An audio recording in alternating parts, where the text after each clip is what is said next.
পবিত্র ঈদে মিলাদুন্নবীতে সারা দেশে উৎসবের আমেজ, সম্প্রীতির অনন্য দৃষ্টান্ত স্থাপন করল ধর্ম বর্ণ নির্বিশেষে সবাই। সংবাদের বিস্তারিত অংশ নিয়ে জননী টেলিভিশন ডেস্ক রিপোর্টের সঙ্গে আছি আমি প্রিয়াঙ্কা মল্লিক। হবে, তারপরে নাতে রাসূল গাইতে হবে। তার জন্য আমরা একটা নাতে রাসূল প্র্যাকটিস করব এখন। ইয়া রাসূলাল্লাহ,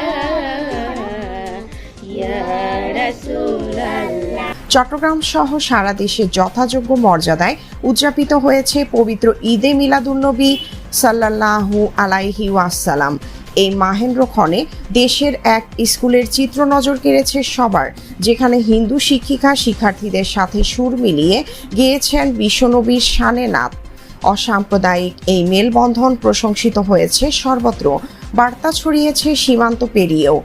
ভারতের পশ্চিমবঙ্গের মুখ্যমন্ত্রী মমতা ব্যানার্জি এবং পিনাকি ভট্টাচার্য সহ বহু অমুসলিম ব্যক্তিত্ব প্রকাশ করেছেন ঈদে মিলাদুন্নবীর শুভেচ্ছা।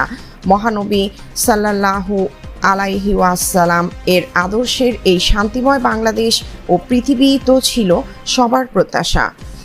হিংসা বিদ্বেষ ভুলে সম্প্রীতির এমন ভালোবাসায় সিক্ত আজকের বাংলাদেশ।